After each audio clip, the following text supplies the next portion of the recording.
Ladies and gentlemen, we're here. I'm part of the Kliq, isn't everybody? Yes! Yes! Yes! I got an idea, yeah. Beat up John Cena!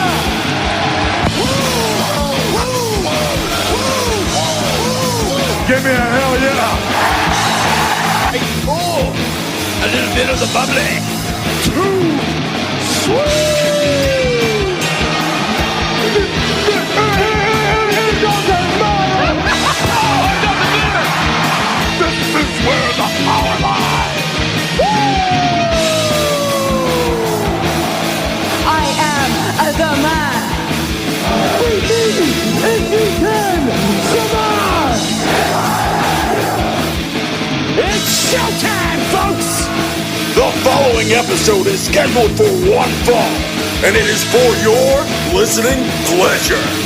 This is In The Kliq. What's up, everybody? Baby Huey here, and joining me once again is my good brother from the Bulletcast. It's Phillip. How you doing, man? Huey, I'm all right. I was gonna hit you with some of that Certified Lover Boy, Drake's album. It's better than Kanye's. We'll say it here, but yeah, I couldn't think of a bar. I'm a little disappointed. I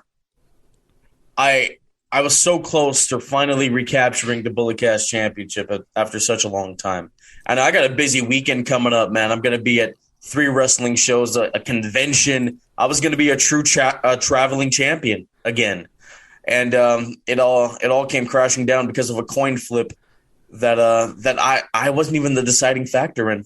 Yeah, so let's get into that. But first, let's discuss who was that coin flipper. By way of introducing our other good brother from within the ropes, it's Brian Tronic. How you doing, man? Feeling good. So, see, Phillip, you kind of took my line. I was going to say, sorry, guys, for the delay on recording our All Out review. I was busy all weekend listening to the new Drake album. That's what I'm talking about. What's your favorite track? What's your favorite track? Don't look at your phone. Look at us. Look it's at that us. One. It's Poppy's that one. home. Poppy's home. Yes. Poppy's not remorse. What about Champagne Poetry? Yeah. You know, good way to kick off the Stop album. looking at your phone, I'm bro. not looking at my phone. What about You Only Live Twice? That's probably the best one with Dude, it was Coolie Guy Jay-Z on the record.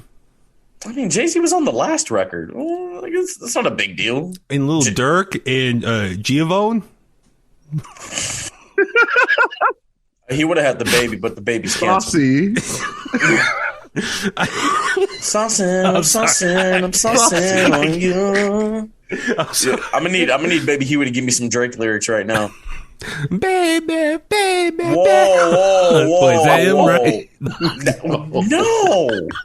I know they're both Canadian, but Jesus, one's darker than the other. God damn it. But Not yeah. by that much. Oh my God, I'm sorry. I'm just. What did Drake say? He's the light-skinned Keith Sweat? Is that what he said? He Yeah. said Keith Sweat. Oh, really? Make it last forever, endeavor. Come on. What you know? Huey? Do it again. Do it again. Do it again. I need Huey to do it. No, for the old school people, yeah, I grew up listening to 98.1 Kiss FM here in the Bay Area in the 90s. Yeah, See, Brian knows. Yeah, there. Yeah. Oh no, don't believe me. I know. I was smartened up at a young age. You know, it makes a great playlist for if you know what I mean. But yeah. No, so that's the thing. I was like, people at work and other people, like, I saw all this Drake discussion over the last few days, and I'm like, oh, this is perfect because we just talked about it on the podcast. So next time I talk to Phillip, I'm gonna be like, sorry, man, I've been busy listening to the new Drake album. Just see your head explode. Like, what? Huey listen to Drake? That was my goal. I'm not gonna believe it till you drop some bars, bro. Like I dropped a couple on Within the Ropes. I dropped some Keith Sweat, some Jagged Edge, some Jennifer Lopez. I was all over it, bro. But in all seriousness, I was very busy this weekend up at Bottle Rock, the big music festival up in Napa. Guns N' Roses was Saturday night, Foo Fighters Sunday night. So I was busy for the last couple of days up there driving to and from. It was a very busy weekend. So today I was very much resting and watching AEW All Out. So I felt like I was the one person who did not watch it live yesterday. And unfortunately, I mean, I saw all the spoilers.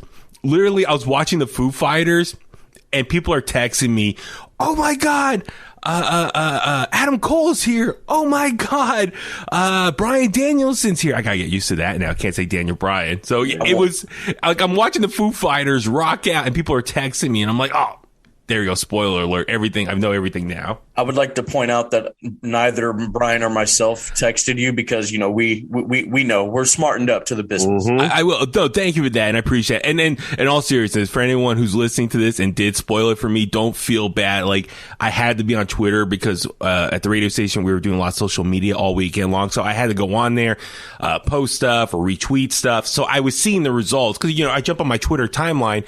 Everyone's talking about it. So it sucks because I'm trying to work and use Twitter, but at the same time, I'm seeing everyone having this conversation. So I see all the results anyway. So please don't, for anyone who texted me, don't feel bad. It was already spoiled for me just by using social media in real time. You're the Bulletcast champion. And so, yeah, that's the thing. It's, see what happens when I make my picks. I'm a champion. See, I think it just proves you guys were scared of my presence. I'm just saying, Phil.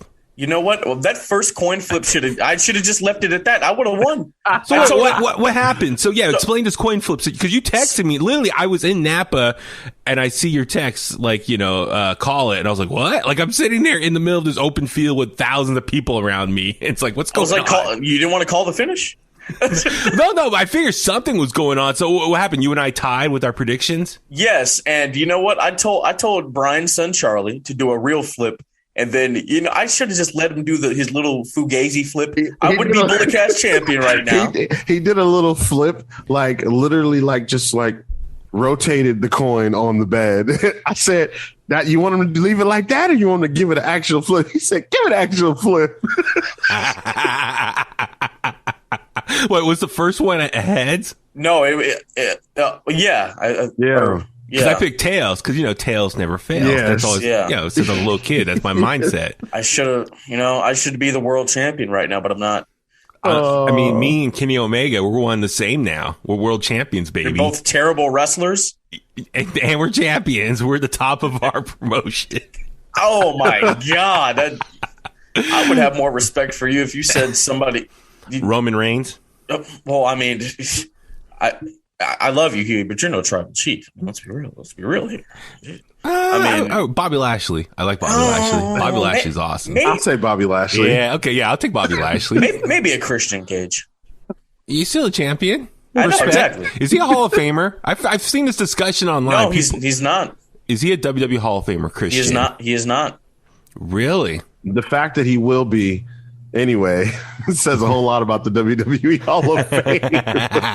What's wrong with Christian being in the Hall of Fame? No, I mean, just people discuss it. It's like, is his time in WWE Hall of Fame worthy? His achievements and accomplishments. And Hillbilly Jim's is? That's exactly it. I mean, there's a lot of people in there who are not world champions, like Christian. Christian's one of the best Hillbilly Jim. Hillbilly Jim. I love Coco Beware. No, Donald's in there. I mean, come on. Like, if you want to y'all want to get real, we can have this discussion. Lex Luger should be in there. Yeah, he wasn't that great either. Him and Psycho Sid were terrible. I'm not. Yeah. Yep. We should do that. I mean, we need like bonus episodes where we riff on different topics and stuff. Mm-hmm. If you want to hear a lot of bonus content, go check out the Bulletcast. Absolutely.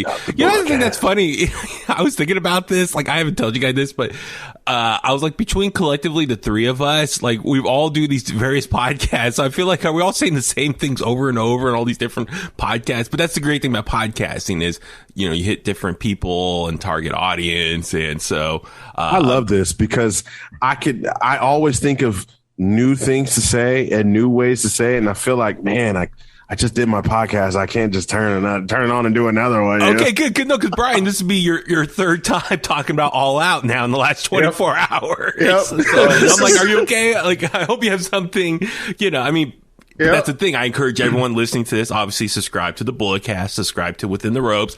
Cause different day in the week, you have a different opinion, different emotion, reaction. So it definitely, worth your time to subscribe to all of us on our respective platforms. So I just realized this is my third consecutive day podcasting with Brian.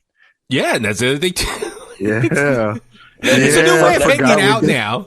And first call, bro. Woo, boy. But this is the new way of, hey, I know I listened to you about half that episode driving to Napa. You guys talking about Nia and Charlotte in that shoot fight, I should say, excuse me. Oh, okay. So I got about halfway through it because by the time I reach my destination stuff, I had to get back to work and stuff. But so I got through it. No, I haven't had a chance to talk about that stuff yet. So I mean, this is all about All Out right now. But I've been meaning to record a separate episode and talk about all that stuff. So maybe this week at some point we'll catch. I mean, they have a rematch tonight on Raw. So I mean, the conversation's going to continue throughout this week. So, but yes, here we are. It is Labor Day weekend.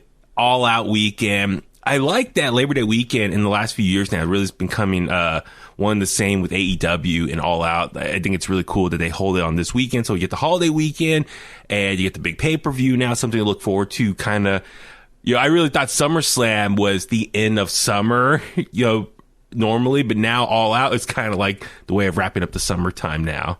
They're stealing Vince's thunder.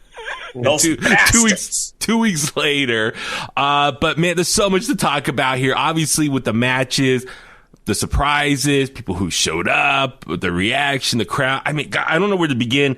Brian, I'll start with you. We'll just start with your overall just takeaways, what you thought of this show. And obviously we'll go down through the matches and our reaction to the individual stuff here. But just overall, your feeling of watching this live. Unlike myself, you got to watch it live in real time. Yeah, I thought that the show was, I said it last night. I said that it was like watching a very, very good WCW pay-per-view. Phil asked me, "What did you say? Sin? No, not sold out. No, Road Wild, not like that. Hog Wild." I'm talking, dude. Those were fun back in the day. The outdoor setting. I used to like those as a kid or teenager. Hog Wild was so fun, right? But yeah, but it was very much so like a very fun WCW. It was like WCW and WWE mixed, right? Like with obviously with the surprises and everything. I would say more like WWE, and just the type of the quality of matches, who you saw on the card, like it was weird, like. All they're missing is a cruiserweight division, and then there you go. You got WCW. But I definitely think that it was a really good show. One of the better ones for me. I wasn't sitting around watching the whole time saying, "Oh my God, this is horrible." I might have said that during the buy-in, but during the actual show, I was pleased. Nice. No, that's great to hear. I watched it today. Took me a little bit longer because I was taking some breaks and stuff. I was like, all right, I'm not watching it live, so I can take a break, after a few matches and do some other things. But I made through it. It was 4 hours, the main show. I didn't watch the buy-in. Phillip, I know you're shaking your head already. But no, Brian, I'm glad you say the WCW reference, just as someone who also watched WCW the majority of its run. Especially in the 90s, as far as watching this pay-per-view. Yeah, it felt very much like a WCW pay-per-view. And I guess partly because, listen, it's a non-WWE pay-per-view. I mean, it's simple as that. So when I watch something non-WWE on a pay-per-view, I kind of make my connections or assumptions, it feels like WCW was back in the day, and, ends on a cliffhanger and the surprises. And that's the great thing about having two companies is you can have surprise appearances, because WWE for the last how many years of NXT, it's like with NXT, the only surprises we get on Raw or SmackDown is when someone gets, quote, called up. But it's never like a big free agent signing. NXT kind of had that when maybe someone was sitting in the crowd and they're the big new free agent signing. But that was it. Yeah. That was the big celebration for someone's arrival. Here in AEW, since they're the other competition or the other big company, they can have these big moments where we don't know who's going to show up now. And that was the great buzz back in the 90s as far as people showing up out of the blue and walking through the crowd or Rick Rude being on 2 episodes at the same time, Raw and Nitro. I mean, I miss those emotions, that feeling of watching stuff. And that gets me excited. And I think that's what this show, brought those emotions. Even though I saw everything, yesterday, the results, still watching it, it was like, it just feels like me being a kid again. Phillip, how about you? Just kind of your overall takeaways from watching this pay-per-view. Man, it was great. I get the WCW references too, even though I was like 1 or 2, bro. I mean, I felt like I was watching DDP and Macho Man at Halloween Havoc '97. There with my Gerbers, my sweet peas and carrots. It's like we really should do that. I mean, like I've been thinking about doing like a Patreon thing and like bonus episodes. I know a lot of people do Raw reviews of like back in the 90s. I really think we should do WCW, Nitro, and like you watch and your fresh set of eyes and me rewatching stuff from like 25 years ago. You know what I mean? Fresh set. I was watching. What do you mean? But you were like 1-2 years old. So? Okay, you rewatching stuff again 25 years later. I've never seen the majority of that stuff. We all know that. But still, just like I think that'd be kind of cool. I mean, maybe that's something we could think about, maybe later on this year or something like that. But absolutely. Yeah. But if I can be serious for a moment, shout out Lance Storm. There obviously the surprises, you love them. Yeah, there was some really good stuff on this show. Didn't need to be 4 hours. Tony Khan, TK, my guy. Not everybody can be on the card. Look, I laid it down on the Bulletcast recap, bro. You do the NXT model, my guy. 5 matches, or what did I say? Like it's normally 5. Yeah, I think 7 matches. I think total. You said 6 matches, 7 matches total. 6 on the main, 1 on the pre. Yeah, so throw that Casino Royale, whatever. Throw that crap on the buy-in, and then you have the title matches, and you have Jericho and MJF and the Punk and Darby, and call it a night. Yeah.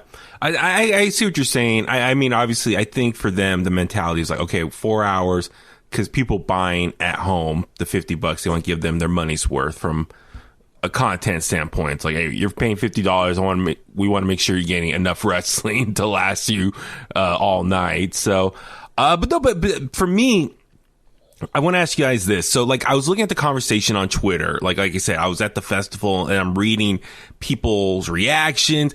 And it was just really cool to be on Twitter and everyone having just the same reactions, the emotions. Everyone seems to be just happy, surprised, and just all on the same page. The excitement, the buzz that this show generated. I guess for either one of you, do you think this show, looking back on it, is going to be a big historical moment or night?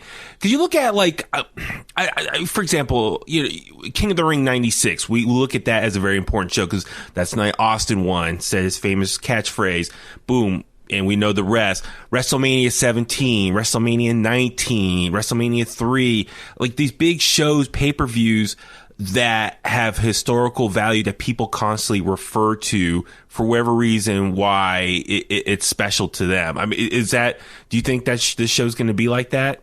I quite possibly could. I mean, I was at the first AEW show ever, Double or Nothing in Vegas, and the reception walking out of that building, when Moxley shows up, all right, Vince better watch his ass. That was the reception. Mm-hmm. Now, they didn't start weekly TV until months later, and that kind of hurt them, derailed the momentum. Yeah. But, I mean, with all these debuts, and they're on weekly TV with 2 shows, Vince might want to tuck her up a little bit. Might want to pucker up a little bit. That's all I'm saying. Like, be aware. You know what I mean? Yeah. I mean, Brian, I don't know about you from your perspective, but, like, looking online and just seeing people talk, a lot of people who I knew were wrestling fans, they were really, like, being vocal with AEW, and it really seems like this show for a lot of casual fans for tuning in. Do you think AEW in this show is doing they're bringing a lot of the casual fans back in, and it's really, they're help jumpstarting, like, I think maybe a really big renaissance in wrestling fandom. Is that, I don't know, I'm trying to think like how to sum up this emotions that I'm feeling and what I'm seeing online on Twitter. I mean, do you think this show is really going to be an important show for fans to look back on for years to come? Yeah, I definitely think so.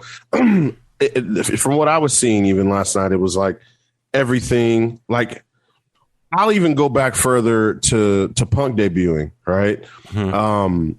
This time period, I think for AEW is going to be something that's looked back on like, oh my God, like kind of like how we look back on even like a WCW show. And I keep going back to that. It's like, and Punk actually made a reference to this, I guess last night, but saying that what happened last night was bigger than the end in the NWO. But it makes you think about moments like that. Like the NWO was a huge moment that people still talk about to this day, and I feel like, man, this was big enough to where people might be talking about this, 20 years from now. Like, man, did you guys remember, Adam Cole, Ryan Danielson, AEW, they were doing big things. Tony Khan, even though Tony Khan might be general manager for Monday Night Raw one day, you never know. be the new generation Bischoff. Yeah, man. I mean, you look at guys like, everybody knows what happens. We could say like Bryan Danielson or Daniel Bryan, a guy we thought was going to be a WWE lifer. Yeah. He showed up. Adam Cole, a guy that we thought was going to be in the main event in WWE, he showed up. And then, just other things like Ruby Soho, happy for her. Unfortunately, it didn't work out in WWE, but you could see the joy on her face. Mm-hmm. Punk, a guy that found his love for the thing that, or refound his love for the thing that he loved the majority of his life, and he lost it and was gone for a certain amount of time. Yeah. And for like this, like that Punk match did big numbers for them. Like you see certain outlets talking about this pay-per-view that don't talk about wrestling at all. Mm-hmm. The article reads, former UFC fighter CM Punk makes his return to pro wrestling after a 7-year layoff and stuff like that. So, this is probably, besides Double or Nothing, the first one, this is probably their most historical event to date. Yeah, absolutely. Just, looking online, like ESPN, all these major outlets talking about it, that's huge for them. The crossover, just appeal there. But I'm just thinking, like, as a kid, if you're a kid, like, 10, 11, 12, 13, 14, wherever, middle school, high school, whatever the age is right now, you watch this show, this could really solidify you as being a wrestling fan, or it's like, I want to be a wrestling fan moving forward. I'm going to check out AEW. These guys are like my core group that got me into this. So that's what's just kind of exciting for me. Watching this pay-per-view is the amount of buzz, casual fans tuning in, wanting to buy it, hit huge buy numbers. And therefore, that ripple effect of like maybe, the families that were there in attendance or watching at home. So it's, and I say that because there could be a lot of people who, we all know Raw's ratings have dwindled over the years. So a lot of those fans that maybe stopped tuning in are been wanting a wrestling program to get back into and fall in love with again.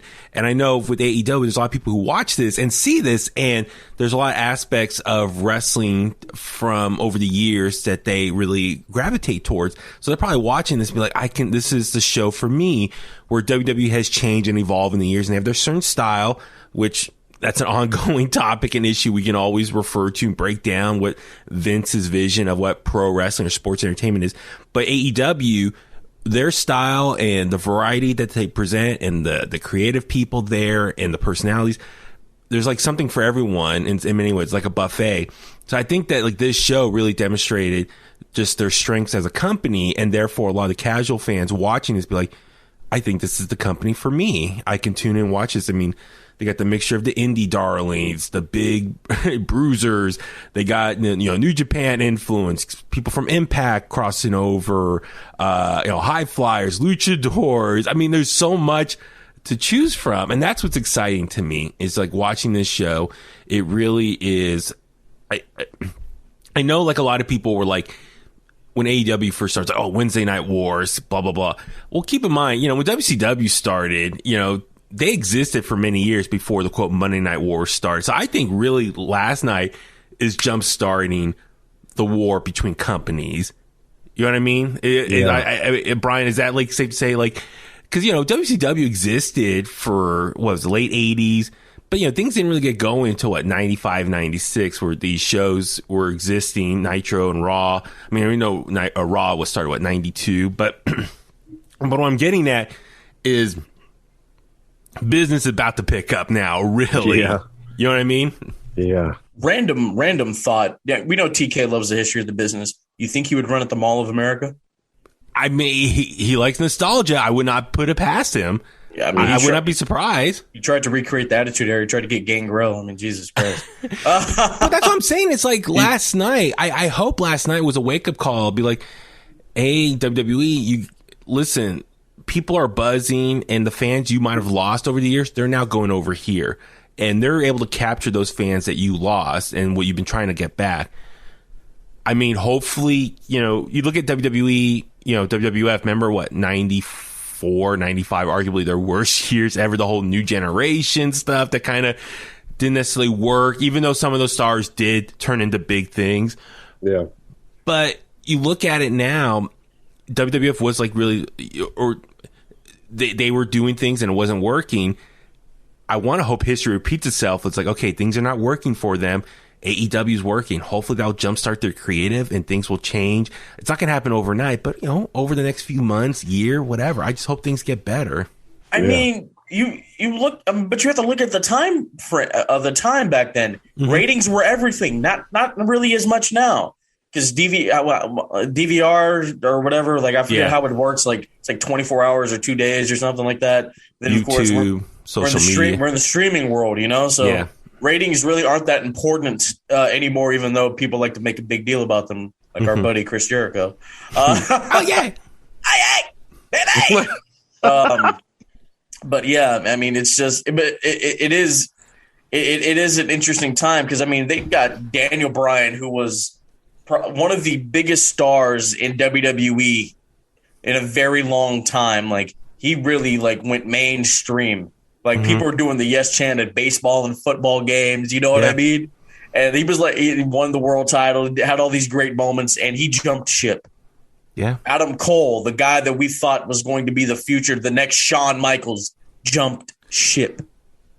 Yeah. I mean, Brian, so we saw at All Out. Okay, we saw CM Punk within the last couple weeks debut. Mm-hmm. Bryan Danielson, Adam Cole, Ruby Soho.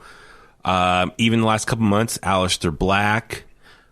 Who else was like a big free agent signing within the last? Andrade. I mean, and then there's previous WWE people who were released who went there. Yeah. But they're signing all these talented people that it's. I guess what I'm getting at is, out of all those, who do you think was the biggest loss for WWE? I mean, I think a lot of people want to say Bryan Danielson. But I think you said something on Twitter, right? You were thinking Adam Cole, right? Yeah, definitely. I think when you think of future and someone who's going to take your company to the next level, I would say someone like Adam Cole is a bigger blow, a bigger loss for WWE, especially at this point, right? Like Daniel Bryan's done everything. He's done it all. He's been WWE champion, world champion, Money in the Bank winner, main evented WrestleMania. Exactly. I mean, he's done it. He's literally tag team with Kane. If you've been in a tag team with Kane, like you've been someone in WWE. Yeah. So I mean, he's been in there with Triple H, Batista, Randy, Orton, Cena. The matches with Punk, you know, Shane McMahon, Amos. He has been in there, the real best in the world. I'm trying to tell you, bro. So I feel like with Adam Cole, someone who hasn't, at least on a big stage, hasn't had the opportunity to be. I don't really consider NXT a big stage, but look at NXT. He was the longest reigning champion in NXT. And I feel like it's about to be broken. It's definitely going to be broken. yeah. Walter's going to be the NXT champion for like 1,000 days.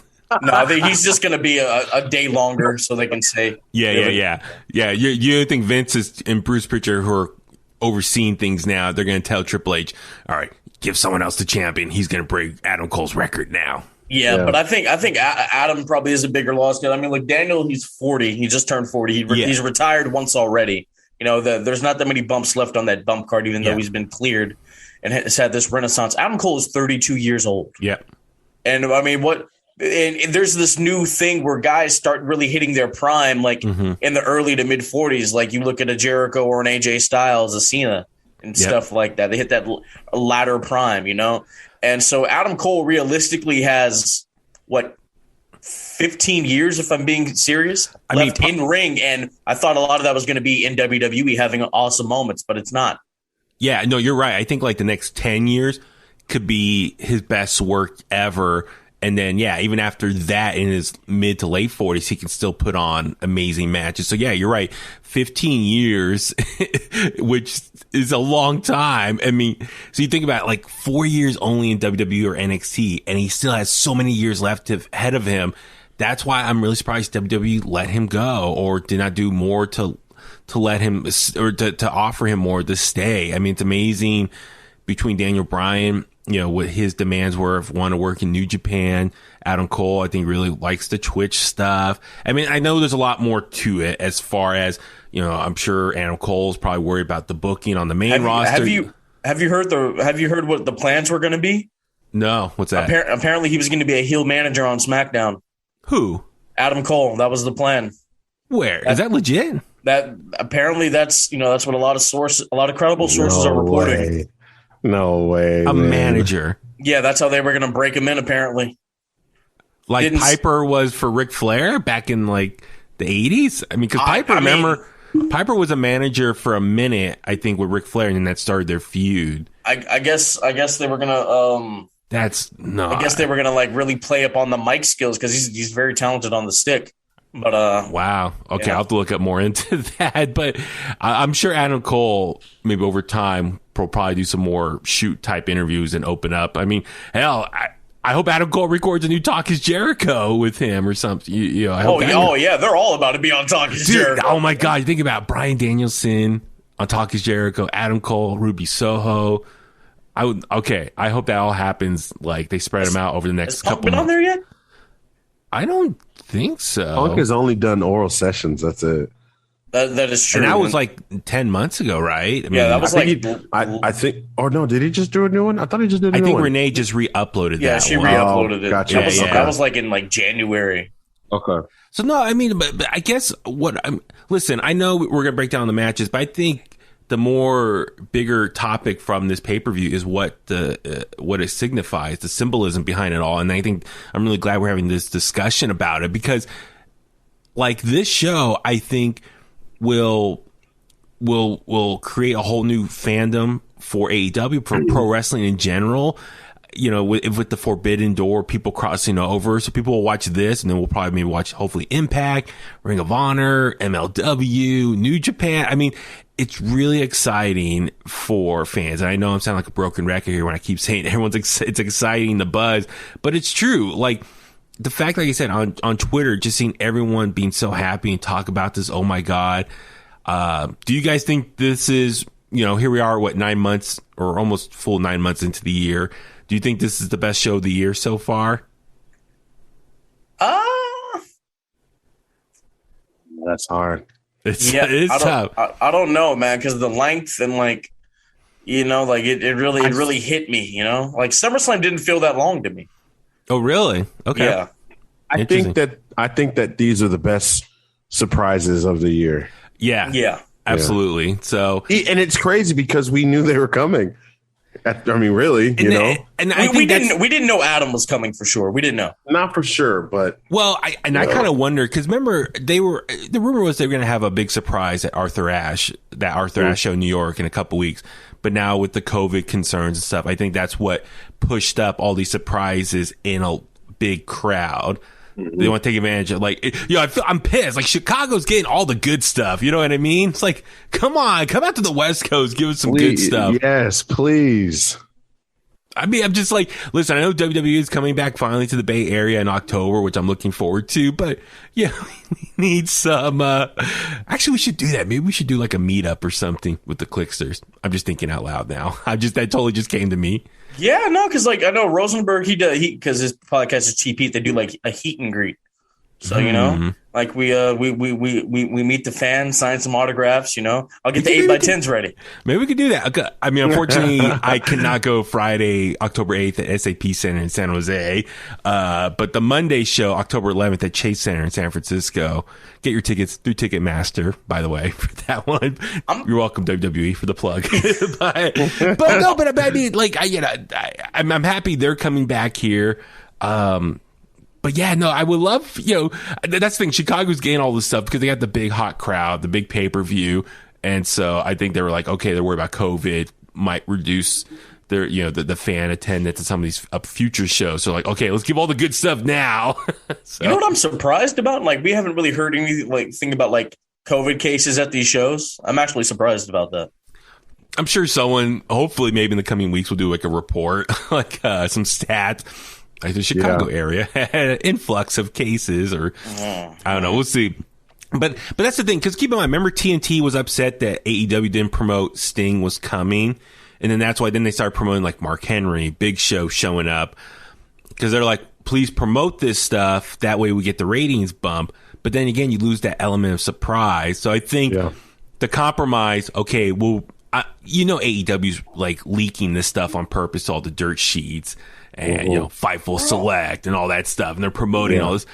So that's how they're getting the buzz of someone coming without actually breaking it. You know what I mean? Like, I mean, can we just like, I think somebody else will jump ship eventually and it'll be a really big name. I don't want to know. I don't want speculation. I just want the element of surprise. Yeah. I might want to be at a rampage in the Cow Palace, and then I hear so-and-so's music hit. And I see the Tron, and I'm like, "Oh my god!"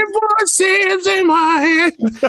No, they'll get burned my leg. Yo, hey! No, seriously, if they got Randy Orton, I would be like, "Oh my god!" TK not playing around. I would really be like, "What's happening?" I feel like Randy would just love Tony Khan as a person too, because everybody seems to think that he's a great guy, easy to get along with, the passion for the business. Tony would probably talk to Randy all about his daddy. Oh yeah, your dad had this match, that match, and this match. And then Randy would be like, "Yeah, I know. I grew up with him. I have the cast. RKO him on the spot, Yeah.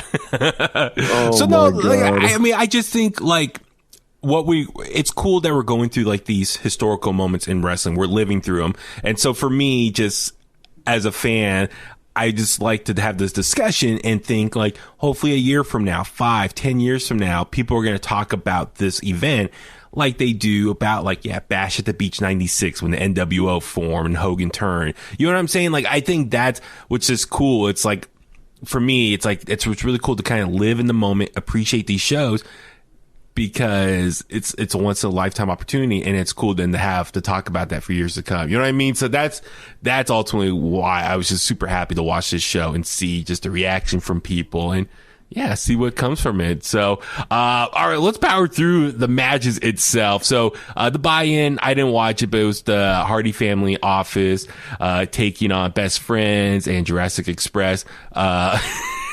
Brian, I think you're the only one that watched this. Anything you want to mention about this match? The Butcher came back. That's about it. Okay, so who won here? I should have had the results brought up. Jurassic Express and what's their name? Best Friends. Best Friends. Yeah, okay. They picked up the win. And then Butcher came out at the end. So was he injured? Was that the thing? Yeah, I guess. Okay. So. All right. Honestly, I forgot about him. Great drummer, though. No, I think he's guitar. Oh. In Every Time I Die. Is he? I think so. He is a guitar. My bad. Yeah. I was thinking of this other band, and the dude kind of looks like him, just like without tattoos. Actually, I don't have it here. Damn it. I was gonna look it up, but okay. So Brian, sounded like it was just a good match to get the crowd going. Ultimately, is that what it was? Yeah, I guess they tried. Orange Cassidy did his thing, with his hands in his pants. Private Party did their thing. His hands in his pants. Okay, Phillip. I see you looking at me. I don't know about you guys. The Hardy Family Office, I'm sorry, it's not working. It's not. A Private Party, I think, were this great upcoming young tag team. And then when they aligned themselves with Matt Hardy, it looked like the story was going to be Matt Hardy was going to drain them of their money, with the high contracts and his percentage. And I thought eventually they were going to turn on him. And then that's how they get their big win and get some heat out of Matt Hardy. But it's never happened. There's still a line. I was like, what the hell's going on here? Well, see, bro, that's the thing I'm talking about. They start things and then they don't finish them. And it's kind of like WWE, where they expect us not to remember. And then they tell stuff on Being the Elite or whatever. I haven't watched Being the Elite on a regular basis in a very long time. And I'm sure a lot of people don't have time for that, be honest. Bro, you gotta show tidbits if they're gonna be on pay-per-views and whatnot, Can't just tell stories on Dark and Dark Elevation and not let us know what's going on when they appear on Dynamite or Rampage. Brian, did you watch Being the Elite today? The new one? Yeah. I just watched. Okay. Maybe, please, let's talk about it maybe with the Adam Cole stuff at the end. Because I saw the one clip, I think the one you posted, which is a good callback, 4 years later, long-term story. So, we'll touch on that. But yeah, and even Butch and the Blade, I thought they were doing pretty good on their own. So even them, I thought they were a good tag team without Matt Hardy being, it's like, that's another tag team. Go off, do your own thing. Break up the whole Hardy Family Office thing. I don't know. I'm just saying, I'm over it. All right, let's jump into the main show, which I was kind of surprised. They started with the AEW TNT Championship, the Redeemer Miro taking on Eddie Kingston here. I got a full disclosure. I did not watch Dynamite and Rampage this week. I was literally so busy with work and some other stuff. Can you guys explain to me these nuts? What was Brian, you're laughing. Explain to me these nuts. Bro. Hold on. Time out. Before we even... Huey, are you not on the internet? Well, no, I know these nuts. The saying and stuff, but I'm saying I didn't watch Rampage when Eddie Kingston made the reference. So. He made a reference that's 5 years too late. That's all. Yeah, okay. But he told Miro these nuts. He said, "Redeemer, these nuts." Okay, yeah. Okay. And then they printed a shirt. Yeah, and I saw the shirt and everything, so I just did not see the whole exchange of when he dropped that. So I wasn't expecting that to just blow up as quickly and as people were really. Can you explain these nuts? Can you explain these nuts? I know. Yeah, it was was it a news story or no? It was this black guy who he has an interesting look. And he was like, "These nuts, got him." Oh, that guy. Yeah, I remember that guy. Okay. I thought there was somebody. I'm gonna get you guys' take on this. Somebody said Eddie Kingston looks like a drunk fan. Whoa. Twitter's great, bro. Oh, that guy. Got it. I remember that. Got him. Oh my god. So does Eddie Kingston look like a drunk fan? Do we know? I mean. His facial expressions, his mannerism, I could see that. He kind of comes stumbling out. He's not the most perfect guy in shape. I'm not one to talk, but Eddie Kingston got a little bit of the beer belly or the pot belly. So he's an everyman. Yes, I think that's part of his charm. Why people like him, they see themselves in him. He looks like the average fan. I think a little bit more. So I think that's part of why he's so appealing. People like him. But the match here, I like how we know Miro is the DDT is his weakness, because we saw Fuego del Sol do a bunch to him. So the neck was Eddie Kingston was going to go after that, and so early on he was attacking it, and Miro was oh my neck. Brian, but how do you think this whole match played out here? I think Eddie Kingston should have been a little bit more aggressive. Eddie Kingston's from the streets. I was expecting him to really push Miro to the limit and, really give him a street fight. And for the most part, he sold a lot for Miro. Yeah. And he made Miro look exactly like he said he is. And Hey, I'm sorry, but Eddie Kingston, you got to go, brother. Do you think, I think some people online were like, okay, they should have a rematch at Arthur Ashe and Eddie Kingston should win it there in front of his New York hometown crowd. That would be nice. You don't win in your hometown. What is it? That goes against the traditions of pro wrestling. You don't win in AEW. See, then I thought they cared about pro wrestling. They don't. Then. You don't win in your hometown. You don't win on your birthday. They care about the fans. Do the fans care about pro wrestling? Apparently not. If they want people to win in their hometown. I mean, CM Punk's the only exception because they'll throw trash in the ring. Like it's Bash to the Beach 96. Mm-hmm. But I don't know. I'm not for that idea because I like Miro being a long reigning champion. He's very dominant. So I'm not for that. The only reason why I really paid attention to this match, I thought Lana was going to show up. I really did. I was like, all right. Because she's free.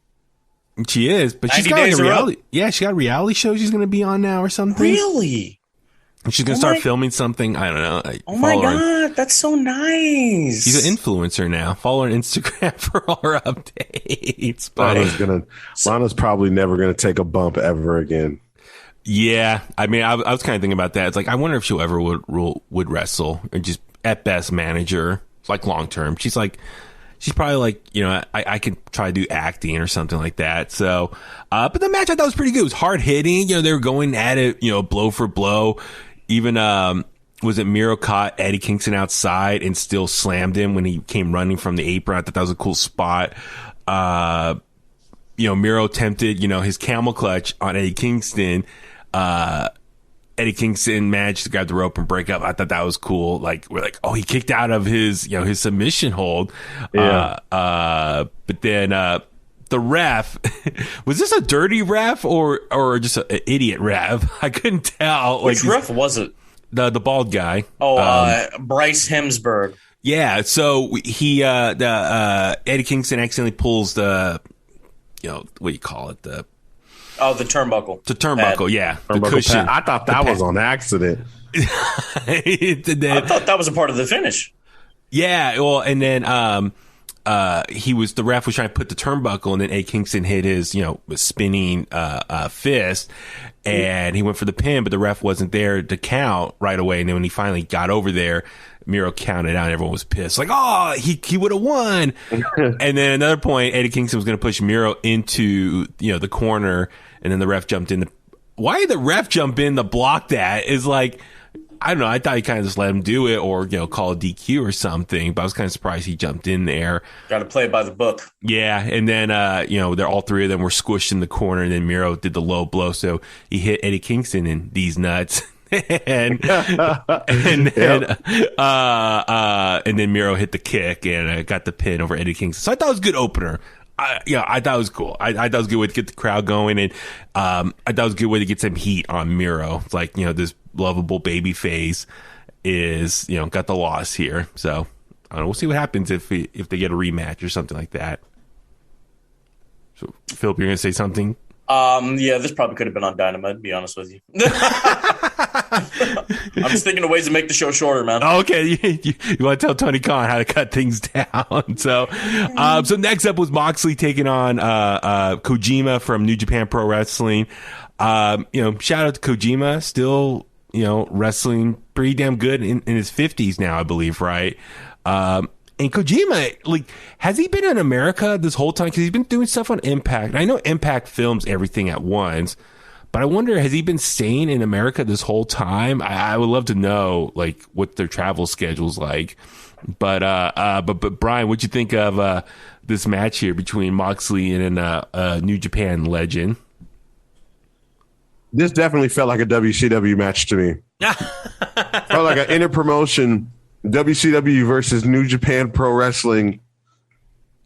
Mike Tenay, Bobby Heenan, Tony Schiavone. Oh my God. It just feels like that. I don't know, man. Ever since I saw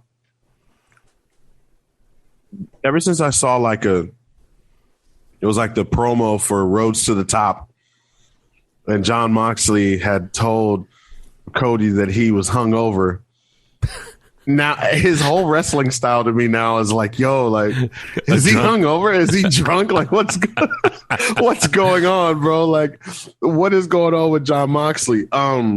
Dude, not to cut you off, sorry, but like, 6 years ago when I interviewed him at Radio Row for WrestleMania, he looked hungover then too. Like, look, the way he was sitting in the chair, it looked like he just woke up out of a late night drinking and just came on over Dupe. He's like, oh, I gotta do press today. That's his whole mannerisms been. Yeah. So we'll see. Even with the Austin interview, that got so much attention. He was just so out of it. Like he didn't know what to say, how to say it, but this match, it was okay. Mm-hmm. And again, I just felt like there wasn't a lot going on, I mean, I think a lot of people were a little bummed because they thought Tanahashi was going to be his opponent for tonight. So we got, no, Kojima is a legend. I thought it was cool that Excalibur was putting over his history, working in All Japan, New Japan. And that's the great thing about Excalibur is, when you got someone maybe who's not a regular on the roster, explains why they're significant though, why they're important, why they're a legend. And that's the thing too. Imagine if you're a young kid watching this pay-per-view, you're learning about the history of pro wrestling, and then maybe you hear this and you're like, okay, I'm gonna go look up New Japan after this, or All Japan, what the history is. WWE, say what you want to say, but for them, their presentation is always just about their history and what these people have done during their time working for the company. Since they bought WCW, they can incorporate WCW into that conversation, but the video packages, the history, look at AJ Styles. The first year or two he was in WWE, they just only showed that stuff from WCW from 2001 when he was there as a young kid. Yeah. You get what I'm saying? That's because, he was in WCW and then he just didn't wrestle for a very long time, and then he showed up in WWE. Exactly. 15 years later, he just made his debut at Royal Rumble, got the itch to go back again. So that's what I'm saying. I mean, and that's the thing. WWE, they're like, we exist in our world, and we only talk about what happens here. Now, with AEW, since they're a new company, they don't have a lot to talk about. I mean, they have now stuff to talk about from the last couple years of existence, but at least it's cool with them. They bring someone in, an outsider coming in. They'll talk about the history, what they've done outside of here, and reference other companies' promotion. So I think that's cool. If you're a fan, you can then go look up this stuff. I mean, that's how, for me, Green Day is my all-time favorite band. And, in the 90s when people were labeling them as punk rock, I would then say, okay, punk rock, what's punk rock? And I would hear bands that they were influenced by, and then that was my gateway. So if anything, AEW is a good gateway for, wrestling history and looking up stuff. They kept looking up, he was referencing, Stan Hansen was like a trainer of his and stuff, and the Lariat. I was like, hopefully some kids go look up Stan Hansen, how badass he was in All Japan back in the day, and his Vader matches. So that's the thing I love about the commentary, especially with this match. It's just, what that means. But I mean, Excalibur's Mike Tenay. Exactly. But real talk, the match was good. It was solid. But ultimately what happened afterwards, that's the big taking away. So after Moxley hit a couple paradigm shifts, he got the victory. And then all of a sudden, we see Suzuki comes out, and he just comes walking out. The music hits. People start singing along, which I was surprised that this audience knew the words. Why? They knew the words to that, but not Judas. Come on, guys. We'll get into the second with that one. But no, so it was cool. What do you guys think though? They stare each other down and they start, forearming each other, and then Suzuki, gets the rear naked choke on Moxley, and a match is going to be happening this Wednesday in Moxley's hometown in Cincinnati on Dynamite. But Phillip, how do you think of this whole altercation in the ring? I thought about the Suzuki thing. I didn't see that coming at all. That was a really big surprise that people aren't really talking about, because of the deep Brian Cole stuff.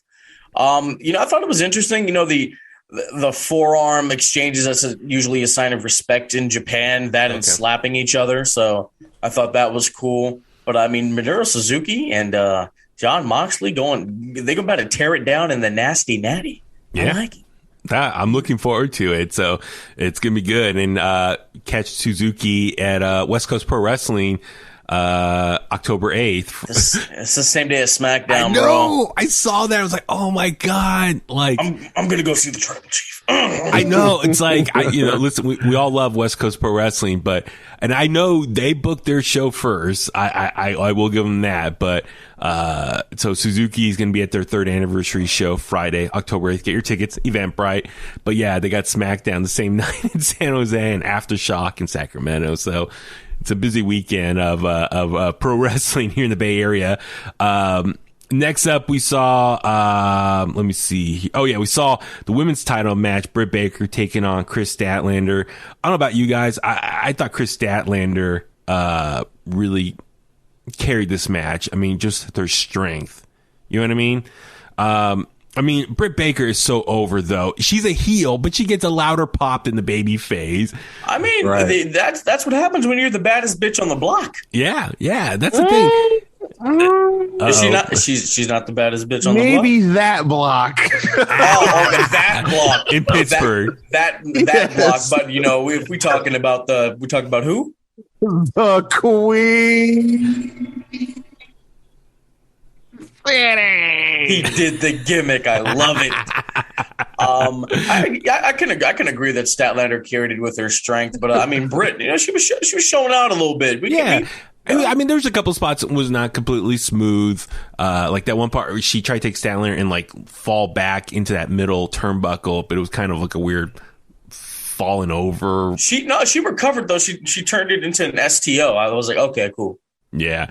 Brian, how about you? What'd you think of, I mean, I know she's not, Charlotte Flair level, but how'd you think this match here played out? In there, she's got a few more title defenses to go. I feel like she's trying. I kind of agree. Listen, I don't think Britt Baker is the strongest, like, carrier in a match. Mm-hmm. Like, if she doesn't have the perfect dance partner, the match is just not going to be that good. I.e., Thunder Rosa, perfect dance partner for her. Like, they both made each other look like $1 million, right? But Nyla Rose, not so great to work with. Sheeta was not great. That match was too long, too. Yeah. No, but Brian, that's a very strong observation. Yeah, it's like Britt Baker, what she maybe lack in ring, if she has a good dance partner or opponent, it could still have a banger match. So you look at Thunder Rosa's non-sanctioned match with her back St. Patty's Day week. So that match was great, but yeah, Thunder Rosa, real talk, was carrying the majority of it. So this match here, Chris Statlander, just her feat of strength in this. I really like how, since her return, she's kind of dropped more of the goofy, like, space alien thing and been more. She still has the colorful look and appearance, but she's still a little more serious, and that's a good compromise. What's her finishing move called? Big Bang Theory, right? It's the way she does it. What does she do? She like. It's like a pile driver, but then she crosses their legs. Oh my God! Yeah. Or is it like a? It looked like a pile. It's like a pile driver, or Riddle's bro Derek. It's one of the two. Okay, the way she finishes the move. But I mean, you look at Britt. I mean, she the curb stomps, the one off the steps. I thought was a cool touch. She hit the Panama City Sunrise, but they called it the Britsburg Sunrise or something like that. So I thought that was interesting. And obviously, it played into what we saw later on in the night, baby. That was cool, though, when she did her version, or the Pittsburgh Sunrise. But yeah, she did the finger point like Adam Cole. It's the Britsburg Sunrise. Britsburg, yeah. So, but when she nailed it, and Chris Statlander, kudos to her for able to, spin in the air to sell it good. But no, it was good and Chris Statlander, even in defeat, she took 3 different like finishers, right? It was the Britsburg, and then what else? Yeah, the curb stomp, and then the lockjaw. Ultimately, that she submitted there. So she took 3 like finishers from Britt Baker before she lost. So I thought Chris Statlander in defeat still looked very strong. Yeah. Yep. And then real quick, we don't touch on this too much, but yeah, we saw Alex Marvez interview Andrade, and looked like Chavo more or less saying he's the one who canceled Pac's flight. Well, that's why the issues, the flying issues, and they're going to have their actual match on Rampage, which I'm actually kind of good because, Phillip, you said, a lot of matches on this card. So some of this stuff could have been pushed over to Rampage or Dynamite. I mean, they were the ones that had an actual kind of story going into there. So, I mean, I wouldn't have minded that being on the pay-per-view. That would have been great. And Andrade's not really hitting. He's not like Chavo's kind of coasting him along, but he's not hitting, man. That's something. Yeah, maybe I'll tell you what. Like maybe next weekend or something. Let's review Dynamite and Rampage as a whole, and let's maybe talk more about Andrade because he's one of the free agents who's not like lighting the world on fire, I should say, with his presentation so far. I mean, they do a little quick retcon from Vicky to Chavo Guerrero. We'll get into that. I'm kind of curious where they're going with the storyline and trying to break up the Death Triangle group. I think that's what they're leading towards, but we'll get into that hopefully maybe next week. We'll see what happens. So next up, probably match of the night. I don't know. I'll let you guys talk about it. Steel cage match for the AEW World Tag Team titles. Champions at the time, Young Bucks taking on the Lucha Brothers. Guys, I mean, so much happened in this match. We can't break it all down. You just got to watch it for yourself. But Brian, just your overall thoughts on this tag match here. Oh, man, yeah, it's definitely match of the night for me. I said last night on the Bulletcast, I said, listen, these two are like the perfect match for each other. Mm-hmm. And the Lucha Bros they're like so close to flawless. Like they make zero mistakes. Like, and just when you think they're going to make one, they don't. Mm-hmm. They don't. And, Phil asked me last night, have I ever seen them live? And I'm like, no, I haven't. But like, man, Lucha Brothers? Yeah. Yeah. Because like Huey and I have had the pleasure of seeing them live, and there's something about them. Ray Phoenix I say it every time, he's just raw.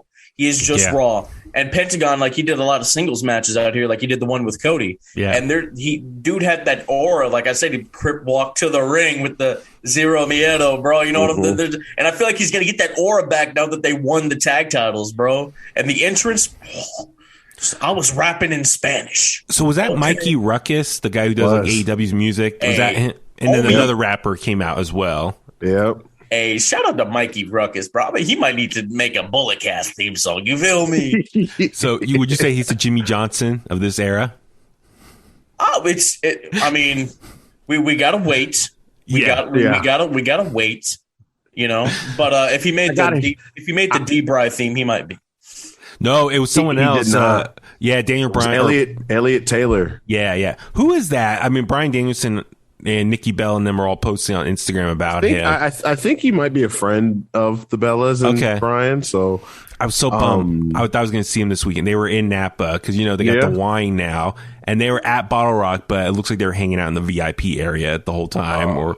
So I went over to their booth. Thought I was going to get hopefully a photo or something. Were they at the booth? They were at various points, but the thing is, like, they post their Instagram stories, I think, like later in the day or the next day. So it's like you kind of had to be right there to see them, just by luck. Yeah. So one time I went over there twice, once on Saturday, once on Sunday. Both times didn't see them. Had the wine, good stuff.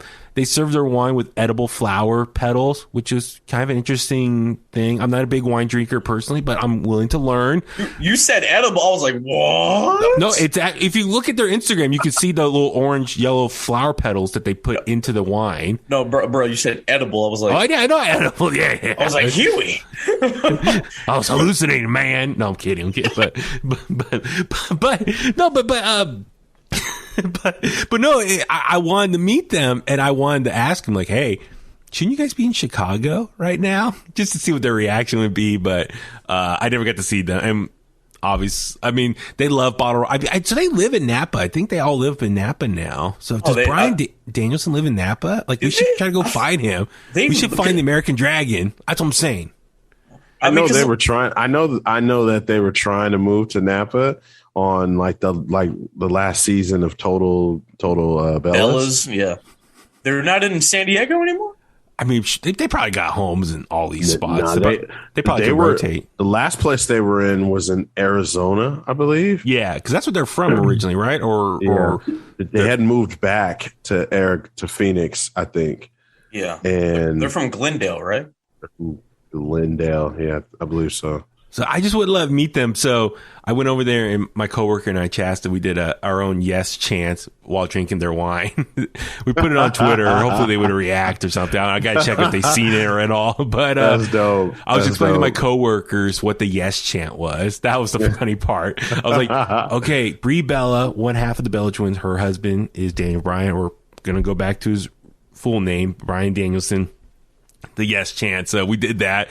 And the people in the booth were looking at us like, what are you doing? I'm like, come on, it's the Bella twins, Daniel Bryan, that's her husband, Brie Bella. I was like, so anyway, the wine people. I would like to hopefully if they're up here, I wonder if there's a way we can like work with them somehow, partner with them, promote the wine or something. I don't know. Yeah.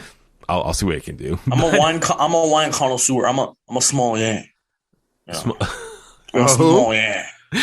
we should have a wine review. We should get their wine and review. It's called Bonita Bonita. I'll be there in liaison. Say it again. Show more. I'm a small yeah. But back to the tag team match. No, but the match was amazing. I mean, just like when you have like two teams that have amazing chemistry, it's fun to watch. And listen, I know. We've seen them before, All Out a couple years ago, right? When it was for the AAA titles? And they did Double or Nothing, the first one. That's right. Okay. Hey, man, they're destined to do this forever. I mean, the Double or Nothing match was good. The Escalera de la Muerte a couple years ago was good. This was great. It was only 21 minutes, and it felt like a lot longer because of just the compelling stories. And I love the callbacks to PWG with the thumbtack shoe, because the Bucks did that to Candice LeRae with that bloody picture of her back in the day. Oh, okay. So yeah, I was going to ask about that. So yeah, at one point we see Cutler outside with the bag. He throws the bag, lands right at the Young Bucks. They catch it. I thought he was gonna miss. Nothing too. Like takes like 5 tries, but right. he opens up the bag and it's so it's Jordan 1s or Travis Scott, or it's like Travis Scott's Jordan 1s. So Travis Scott's a rapper, right? Mm-hmm.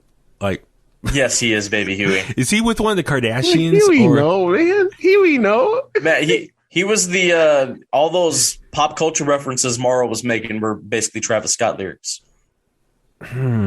So Morrow's going to AEW, you're saying, just because of the connection with the shoes, and I'm just you never 7 degrees Kevin Bacon or 6 degrees Kevin Bacon, whatever it is. But they get Morrow. TV gonna get interesting, man. Dude, I mean, Morrow and Excalibur. Come on, bro. And Tony Schiavone on the side, yeah, dude. Although my wife Cindy, she did not like Morrow on commentary during the Jake Paul and Tyron Woodley fight. She did. She said he makes way too many references. I say, you think that's too many? Listen to NXT. You think that's too many? Over for like 2 years. That's all it was. You think that's too many? Listen to my upcoming commentary on High Voltage this coming Thursday. Hey. T-plug. So is Travis Scott? Is he with one of the Kardashians? Right though. Am I right about? Kendall, right? Yeah, he's with Kylie. That's right. Kylie, okay. That's right. Kylie Jenner. Okay. So wait, why is everyone's probably listening to me like Huey doesn't know nothing about pop culture? So wait, why does he have his own Jordans? Because he's a big rapper and he can do that. Like he had his own meal at McDonald's. What? He had a little collab with Jordan. Oh my God. Got the little McDonald's meal. I know him and Sweetie, bro. Okay, so Matt Jackson pulls out the shoe with all the thumbtacks on the bottom. So that was a callback to PWG, right? Yes. Okay, 2014, I believe. So it was cool. He puts them on and then he starts like trying to super kick the Lucha Brothers. By the way, how did Pentagon get so bloody? Like he was. I mean, I know the mask was ripped open, but he had all this blood under it. It looked like it hurt. Yeah, I was like, how did he get like busted open under the mask? So much to the point that it got all over even the titles. Yes, I saw the media see scrum. Yeah, it was all over. See the photo that what's the guy that's with him? Oh, Alex Abaratas. Alex Abrahates or something like that. Yeah, something like that. He took a photo, and I was like, Abba. He took a photo. I was like, damn, that's kind of cool. But yeah, bro, I think like once you get a nice cut, like if it's really good, it'll just start pouring, dude.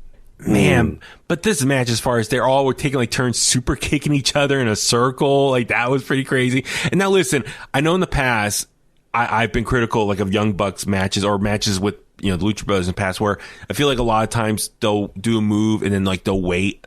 Like it's like can be very choreographed. Yeah. And like they're waiting for the next person to do their move. And that sometimes takes me out of the match just from that point. But this one, I give them credit. It was very high flying, moving around a lot. The dive off the cage. Man, like listen, I know Penta, a lot of people like him out of the two Lucha Brothers, especially with the time in Lucha Underground. But I love Rey Fenix. Like, dude, watching him, as you said, Philip, he's so raw. His athleticism, the hurricanranas he can do just, off the ropes. And it's amazing. Brandon was there, so I was watching some of the footage he took. And, man, when he dove off that cage, that crowd was loud. Yeah. That was Brian. Was there anything else from this match that stood out for you per se? I'm just trying to see if there's anything else here. I loved how they both had the spot where the two older brothers did the pile driver on the respective the younger brother, and I thought that was pretty cool. I really enjoyed how Matt was about to super kick Phoenix, and then Penta, his older brother, was like, no. Yeah. I thought that was really good. And then they took the shoe and were like using it on each other. I was like, damn, man, it's just like crazy. Nick got a nice cut too. Yeah, because even later on in the night, he had the big old bandage on. But yeah, no, when with Ray went up to the top, and then who was it? Nick went up there or tried to.